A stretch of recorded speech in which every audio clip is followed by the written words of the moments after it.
Welcome to Battletech Legends and Mechs, a short story podcast telling tales from around the inner sphere and beyond.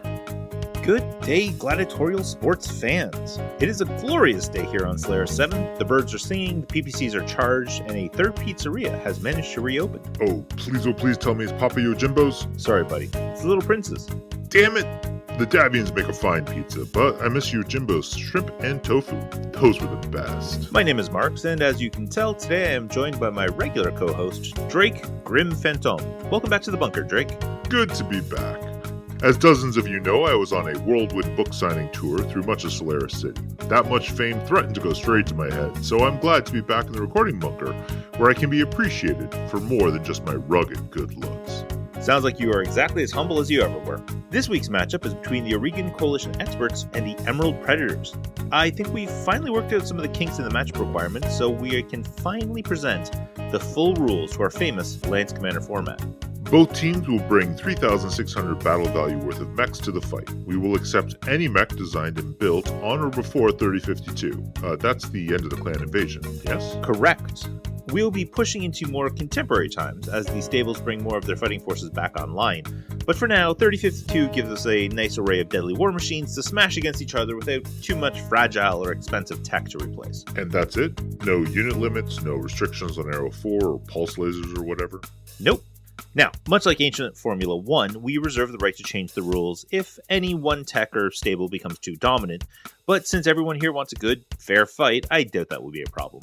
I also want to take a moment to remind our listeners that none of these matches are predetermined. We all have our favorite stables, and I suspect we all have our favorite MechWarriors, but until the matches are fought, nobody knows where the missiles will fall. Lastly, a quick apology for the loss of the interview chamber for the near future. While it was a fun challenge to do those pre-match interviews, they took forever to record and edit. Since we have a pretty brisk schedule to maintain to keep everything consistent, it just wasn't feasible for the constant element of the matches. We here at The List will do our best to keep them in when time permits, but this week we need to get back on track. Hence why I'm here, eh? Good old, reliable, record at the last minute Drake. Your words, not mine. Let's look at today's combatants. First down the ramp are the Aces. I'd recognize those footfalls anywhere. That's a Griffin. 1N, I'm guessing? You know, we do get all the spec sheets before the match, right? You expect me to do homework? For my job? Absolutely not. Okay then. But you are correct. That is Vilma Parvardi Jaipur in her Griffin 1N. 55 tons, a Cortec 275 fusion engine, capable of cruising speeds of 57 kph, but a top speed of 86 kph for sprints, and 5 Rawlings 55 jump jets capable of 150-meter leaps over tall buildings. All that to allow Parvati to bring the Fusigon, PPC, and Delta Dart LRM-10s into play. The Griffin 1N may lack close-range firepower, but as a sniper or scout mech, it's a classic. It'll be interesting to see how Parvati handles the knife fight range of the arena with that loadout. The PPC is still deadly at close range, but it struggles to land meaningful hits. I guess that will be the responsibility of the Aces Lance leader, Kylie Firestorm Gamal, to keep their enemies at bay. Here she comes now in her Warhammer 6R. The Aces love their Warhammers. This is the second time that they fielded one in an exhibition match, but the last time was the 6K variant. This is the classic 6R, 70 tons of battle mech powered by a Vox 280 fusion reactor with 10 tons of armor. 2 more PPCs, this time a pair of arm-mounted Donald PPCs, along with 2 Martel medium lasers and 2 Magna small lasers. Mounted over the shoulders is a Holly SRM-6 missile launcher, and lastly, a pair of Sperry Browning machine guns. Phew, that is a lot of weaponry. True, but with only 18 single heatsinks, the WHM-6Rs have always struggled to keep even half their weapons firing for extended engagements. It should be noted as well that Firestorm has scored the highest out of any MechWarrior for this season's tournament, landing solidly in the second tier for both gunnery and piloting. Her lance mate, Parvati, by comparison, is a basic rookie, a 4th tier gunner, and a 5th tier pilot. What in the name of Victor Steiner Daddy is that? That, my friend, is why you should read the pre-game notes. The sound you are hearing is 100 tons of Emerald Predator Direwolf. An assault mech, and a Direwolf no less. Where did the Preds manage to find one of those? Ours is not to question how, just appreciate the fights that come. Weighing in at a commanding 100 tons and with a top speed of 54 kph, this monster is in the prime configuration and wielding Oh boy, here we go. You got this, brother. Okay, 4 Clantech ER large lasers, 2 Clantech Ultra AC5s, a Clantech LRM-10, and if anything survives all that, 4 Clantech medium pulse lasers. 22 double heat sinks to keep all that cool is definitely not enough, but can anything survive that kind of firepower long enough for the pilot to be worried? Speaking of which, the man in charge of all that boom is Jeremiah Wingspan Andrews, a veteran MechWarrior with 3rd tier gunnery and 4th tier piloting skills. And in another first for the lists, the Predators have elected to only send a single MechWarrior to the match. But what a mech they've sent. Do the Aces try to close distance and bring more of their weapons to bear? That is tricky, since both the Griffins and the Warhammer wield inner sphere PPCs that struggle at close range. And the closer they get to the direwolf, the more of its lasers it can bring to the party. If you've got to pick a single mech to face multiple opponents, the direwolf is a really good choice. Even with the 25-ton weight advantage to the Aces, I'm not sure they've brought enough. I guess we'll find out, right after these messages. Hey, you there. Yes, you listening to this story right now, out there in the real world. I don't know who you are, I don't know what you're doing, but I hope you're having a great day. This podcast took a lot of work and time to put together, but if you're enjoying it, then it was all worth it. I'm doing this because I love Battletech, just like you, and I love the stories that have been told since I was a kid. So if you're enjoying these episodes, maybe toss a quick review on whatever podcasting app you're using. Thank you, and enjoy this week's episode.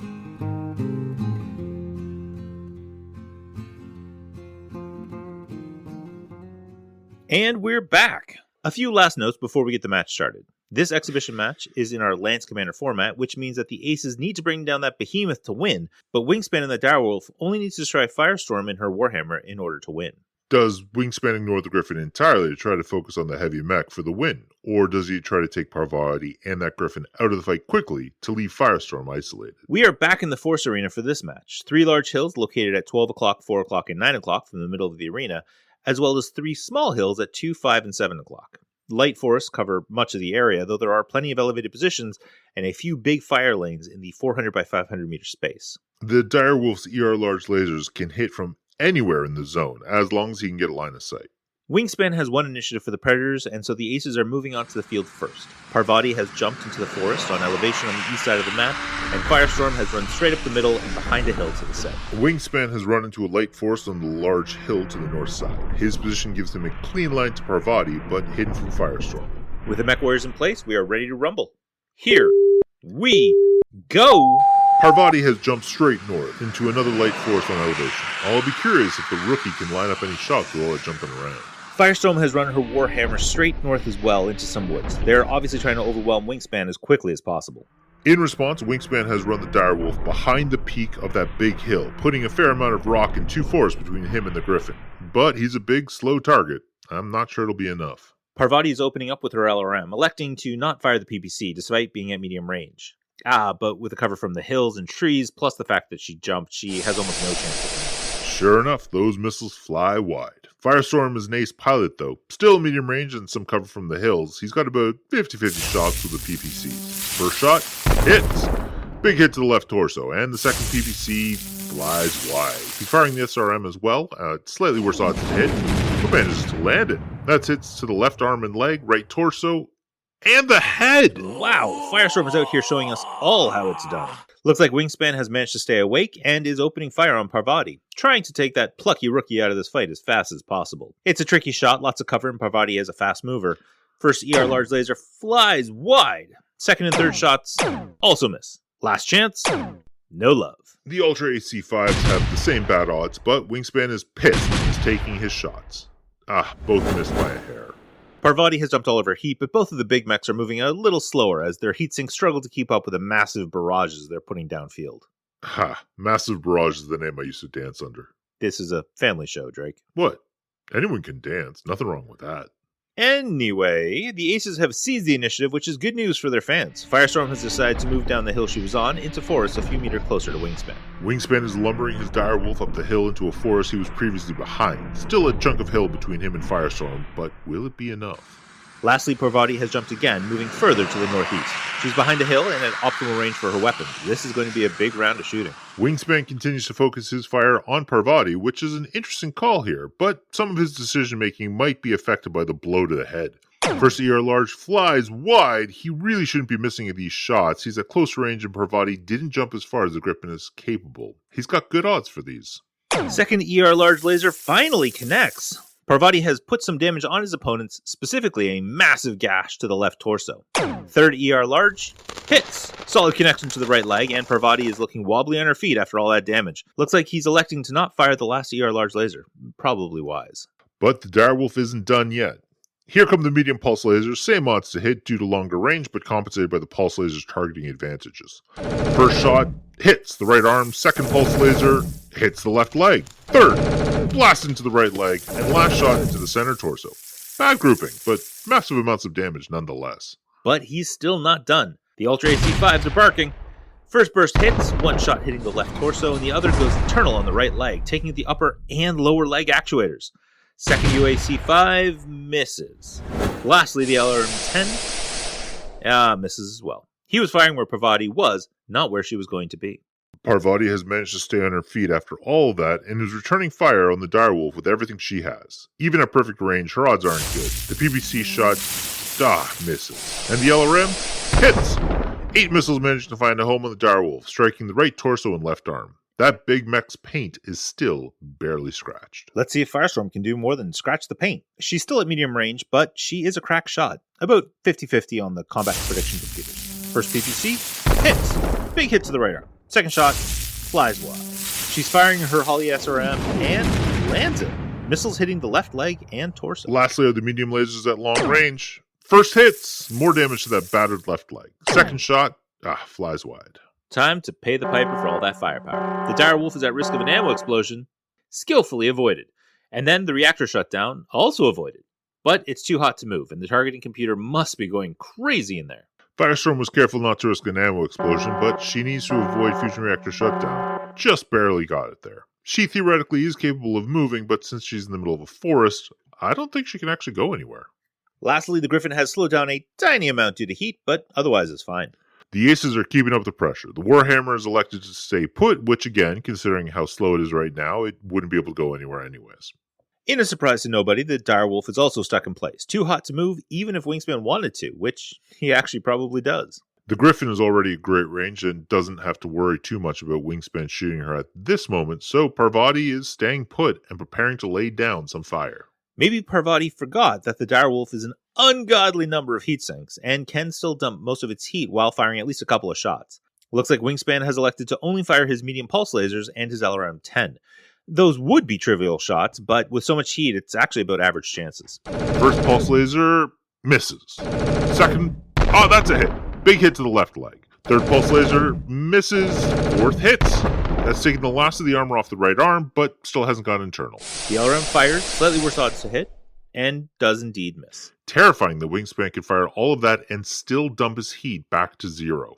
It's amazing. Firestorm doesn't have the same luxury, and elects to not fire anything in order to bring some heat back under control. Parvati, on the other hand, is opening up with both weapons. First is the PPC. She literally could not line up a shot for this any better, but there's a small chance she'll miss. She lands it. Big hit to the right arm. The LRM-10 fires next, and ironically, she's a little too close for a perfect lock, but managed to wrangle the reticle over her target and lands it. 5 missiles to the right torso and a single rocket on the left arm. The barrage has given Parvati enough heat that her sensors are going to start giving her some issues. The Predators, if there's only one in the arena, is he still the Predators, or is he a single Emerald Predator? Predator, I guess?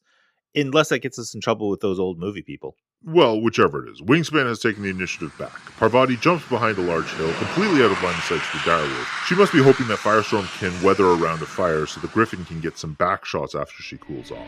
Firestorm has moved directly towards Wingspan, a dangerous move, getting out from the forest and potentially within minimum range of her own PPCs. Not a problem Wingspan will need to contend with. And sure enough, Wingspan has moved slightly closer to Firestorm.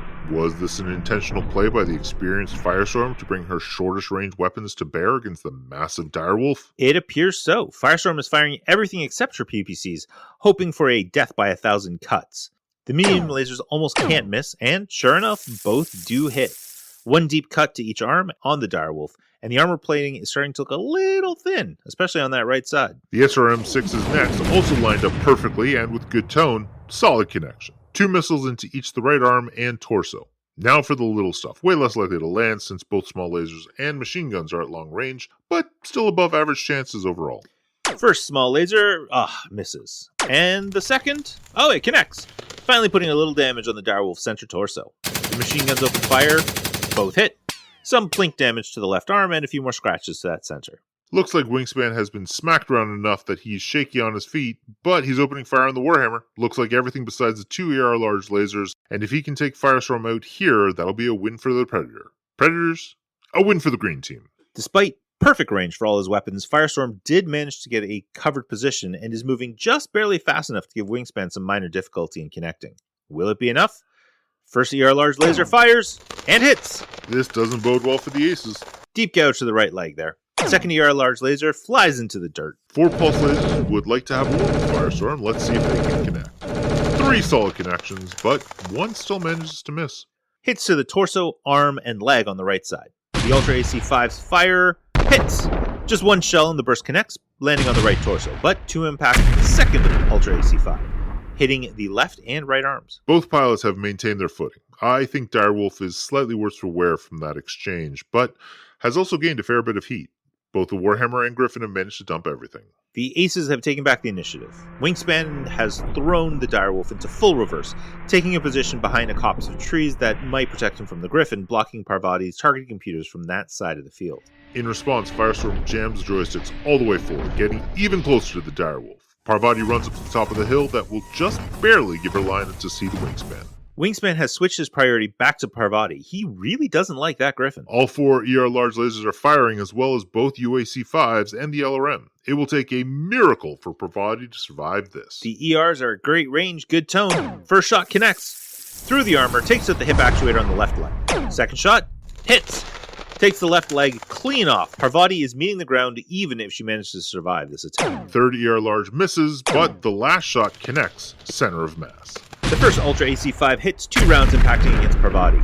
First hits the pristine right torso, but the second hits center torso and goes internal. Doesn't hit anything critical though. Second UAC-5 hits, 1 bullet landing and taking out the last of the armor on the left torso. Lastly is the LRM-10. Oh, and it misses. Wow, if Parvati survives the fall, she might still be in this fight. She manages to fire back before she meets the ground, but is obviously rattled since both the PPC and missiles fly just barely wide. Tragic. Would have made a good story if she survives to tell anyone. Firestorm is going to make the most of her opportunity here, though. She's firing everything at Wingspan. Those PPCs are too close, but a skilled pilot can sometimes compensate. Both PPCs hit. She made it look easy. Big hit to the right arm and leg. That's got internal in the arm. No critical hit. For those unaware, 90% of the weapons on the Direwolf are on the arms. Basically, 1 more solid connection to that right arm, and the big mech will lose half of its weapons. Both medium lasers are firing. First flies wide. How did she hit with the PPCs and then miss with the laser? Second shot connects. Scratch on the left leg, but there's still plenty of armor there. The SRM-6 hits half the volley, hitting the Direwolf on the left arm and leg. Both small lasers find a home as well, hits to the center and left torso. Lastly, the machine guns open fire. 1 lands a couple of bullets in the center of the Direwolf. Still barely scratching the paint here. Looks like Parvati has managed to keep from hurting herself as she fell, but her Griffin is officially crippled. It took a big hit to the left torso from the fall. But technically, she can just get back up. Firestorm manages to avoid a shutdown. Wingspan has kept his feet pointing in the right direction, and this fight has just taken a big swing away from the Aces. Parvati stands up very carefully, hoping to draw a bit more fire away from Firestorm. And Firestorm steps up to point-blank range with Wingspan, who is too hot to move anyways. Oh, I feel some kicks coming on. Somebody is going down. I think you're right. Wingspan is splitting his fire, 2 ER large lasers and the LRM at Parvati, and all 4 medium pulse lasers at Firestorm. First ER large at the Griffin. Hits! Dead center torso. That's ding the fusion reactor and taking out a heatsink. Second ER large. Hits! That's on the right torso, one of the only places Parvati has any armor remaining. Last is the LRM, and it hits! 4 missiles impacting on the right torso, but it no longer has any armor there. He's switching targets to Firestorm, hoping that the pulse lasers can compensate for the difficulty in splitting his fire. First pulse laser hits center torso. Second shot, hits! That's got internal on the right torso, but didn't hit anything important. Third shot, hits the head! Firestorm is hearing alarm bells ringing, no question there. Last shot also hits, blasting deep into the left torso, but the armor managed to absorb it. Fire opens up with everything except the PPCs. She's hot, so these aren't trivial shots, as proven when both medium lasers fail to find their mark. The Holly SRM hits, though. 4 impacts, 1 on the left leg and 1 to each torso. Small laser, first shot, misses, second shot, hits. That small laser just loves scratching at the center torso. Lastly, both machine guns hit, left arm and right torso. Parvati is trying to fire on the direwolf. The PPC hits. Oh no. That's not good. Friends, I don't know what to say. That PPC head has taken the head of the direwolf clean off. There's no way that Wingspan survived that hit. We have medics on the way now, but... The earlier hit to the head from Firestorm, that tiny chip of damage from the SRM was just enough to make it so the PPC blast from Parvati was enough. Is that our first confirmed casualty of the season? I mean, it's not technically confirmed yet, but... Come on, the cockpit is gone. Jeremiah Wingspan Andrews has gone to meet his ancestors. They will tell of his bravery in the Halls of Remembrance. I don't think the Halls of Remembrance are a thing. But regardless, with that, the match has officially come to a close with a victory for the Aces. I'm at a bit of a loss. It's been so long since we've lost one of our pilots. Oh man, it's a tragedy, sure, but Wingspan knew what he was signing up for. This is what the Solaris Games are all about. He'll be missed, but we'll be back in 2 weeks with is it the last exhibition match? Yes. Next match is the final exhibition match for the season, the Grey Hunters versus the Sandria City Blues. With this, every team has played every other team once, and we can start the next official tournament bracket. There you go, buddy. Focus on the work. I'm sure Wingspan didn't feel a thing. Thank you to everyone for listening to this week's episode, tragic or otherwise. I'd like to take a moment to thank Catalyst Game Labs for doing such outstanding work with the BattleTech IP, and a big thank you to everyone out there who's writing stories, creating art, playing games, or recording podcasts. I just managed to finish reading Heir to the Dragon after tracking down a copy at my local library, so I've been catching up with Of Mechs and Men with Kanan Hill, Aaron, and Brent, and they continue to be hilarious. I've also started listening to Bungle Tech, made by a couple of fellow Canadians. Nice. Big thank you to Joel Morelli for the music, and to Pixabay for many of the sound effects that our editors mangled into much more mech-like effects. We appreciate it. A reminder that no element of BattleTech Legends and Mechs uses AI, partially because AI is the worst, but also partially because the only good robot are big stompy ones. And lastly, if you have a moment to leave a review on your podcatcher of choice, please do. Oh, and of course, if you have any comments, questions, requests, whatever, fire off a low-cost HPG message to marks.battletech@gmail.com. That's marx.battletech@gmail.com. Thank you to Clan Seafox for getting the HPG network back up and running. On that note, thanks for listening, and we will see you next time on the battlefield.